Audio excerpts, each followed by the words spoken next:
Assalamualaikum warahmatullahi wabarakatuh. Saya Nadia Rizata Malaya Arifin dari Akuntansi Kelas Malang mempresentasikan tentang program audit PT Delta Jakarta Tbk. Gambaran KP, sejarah kantor akuntan publik. Kantor akuntan publik Kosasi Nurdia Menjaja dan rekan didirikan pada Juli tahun 2003 oleh Dr. Rujat Kosasi MM dan Dr. Senunu Nurdiaman dan memulai operasinya pada bulan Oktober tahun 2003. Keduanya memiliki pengalaman lebih dari 30 tahun di bidang audit dan berhubungan dengan berbagai macam perusahaan baik dalam negeri maupun asing. Kantor akuntan publik Kosasi Nurdia Menjaja dan rekan telah terdaftar di Bapepam atau Capital Market Supervisory Agency dan beberapa institusi keuangan internasional. KP Kosasi Nurdia Menjaju dan rekan merupakan anggota afiliasi dari perusahaan Pro Forward International yang berpusat di Amerika Serikat. Ini perusahaan independen yang memiliki jaringan bisnis global di bidang akuntansi, konsultasi bisnis, dan pelayanan pajak. Profil akuntan publik dari kantor akuntan publik Kosasi itu anggota terbesar dari Crowd International yang termasuk 10 besar kantor akuntan publik di dunia dan 5 besar kantor akuntan publik di Indonesia. Lokasi kantor akuntan publik itu sendiri ada di Cyber Tower, lantai 20, unit D dan F, Jalan Air Rasuna Said. Dan jumlah partner KAP sendiri memiliki 7 partner, yaitu Rujat Kosasi, Heru Kusdandaru, Nunu Nurdiaman, dan Darmenta Pinem, Rajo Dahuno, Muhammad Mufid, dan Adita Dwi Prasetyo. Gambaran perusahaan PT Delta Jakarta. Sejarah perusahaan PT Delta Jakarta Tbk. Pertama kali didirikan di Indonesia pada tahun 1932 sebagai pabrik bir Jerman bernama Archipel Breweries NF. Perusahaan kemudian dibeli oleh perusahaan Belanda yang berganti nama menjadi NF di Orange Breweries. Perusahaan mengadopsi nama saat ini PT Delta Jakarta pada tahun 1970. Pada tahun 1984, PT Delta menjadi salah satu perusahaan Indonesia pertama yang mencatatkan sahamnya di Bursa Jakarta dan Bursa Efek Surabaya. Hari ini digabungkan menjadi Bursa Efek Indonesia, memperkuat statusnya sebagai pemain utama dalam industri bir dalam negeri. Struktur organisasinya itu ada pemegang saham, dewan komisaris, direktur utama, komite audit, dan sekretaris perusahaan, serta direktur produksi dengan ada bawahannya brewing, packaging, dan yang lainnya, direktur penjualan, ada trade marketing, group trade promo and merchandise, sales information, regional sales and manager, di direktur pemasaran ada grup product manager, product manager, San Miguel Brands, dan ada product manager, Cashbird Brand, dan ada direktur keuangan, ada financial service, financial planning, tax treasury and legal counsel, dan di bawah komite audit ada internal audit, logistik, human research, and information system.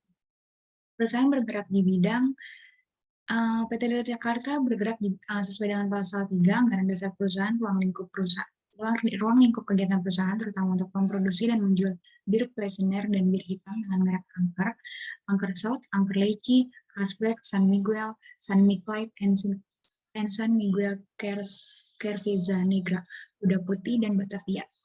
Beberapa produk perusahaan diekspor ke beberapa negara lain. Perusahaan mulai beroperasi sejak tahun 1933. Perusahaan dan entitas anak memiliki 353 dan 352 karyawan di luar direksi masing-masing.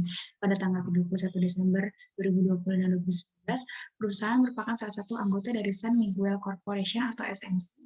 Filipina, induk utama perusahaan adalah Top Frontier Investment Holding Inc. berada di Filipina.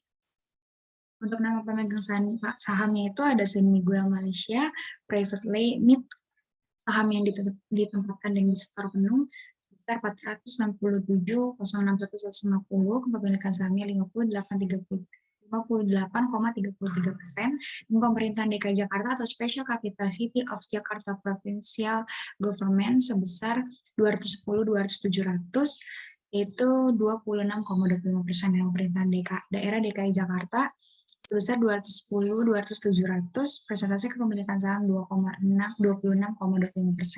Dan ada BPIPM Jaya dengan presentasi kepemilikan saham 0% dalam masyarakat atau publik sebesar 123-397-200 dengan presentasi kepemilikan saham 15,40% dengan jumlah saham yang disetor 865.950 dan presentasi kepemilikan saham itu 100%.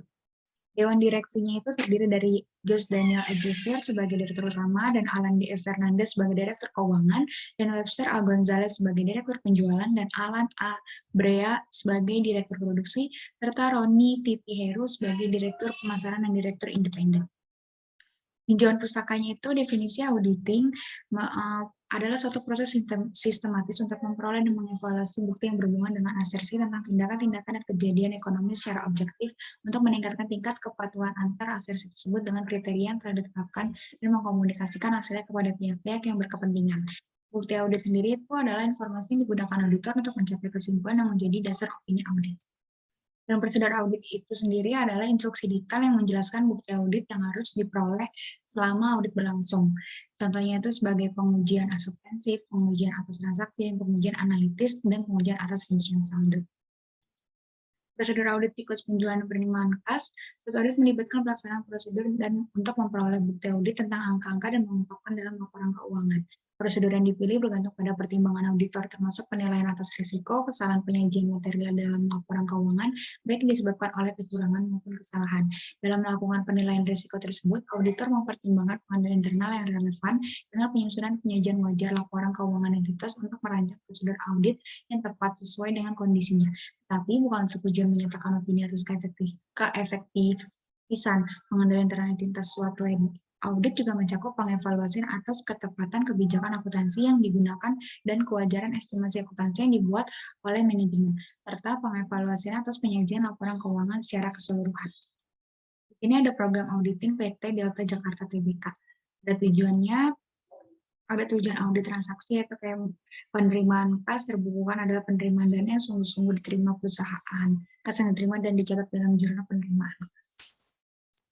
Dan kesimpulan dapat diambil dari PT Delta Jakarta Tbk terdapat prosedur audit siklus penjualan dan penerimaan kas di mana siklus tersebut dicatat secara benar dan wajar sesuai dengan program audit yang telah disampaikan sebelumnya. Pada laporan keuangan PT Delta Jakarta Tbk, juga laporan keuangan konsolidasi yang terlampir menyajikan secara wajar dalam semua hal yang material. Posisi keuangan konsolidasi PT Delta Jakarta dan entitas anaknya pada tanggal 31 Desember 2020 serta kinerja keuangan dan arus konsolidasian untuk tahun yang berakhir pada tanggal tersebut sesuai dengan standar akuntansi keuangan di Indonesia. Terima kasih. Sekian presentasi dari saya. Kurang lebihnya mohon maaf. Wassalamualaikum warahmatullahi wabarakatuh.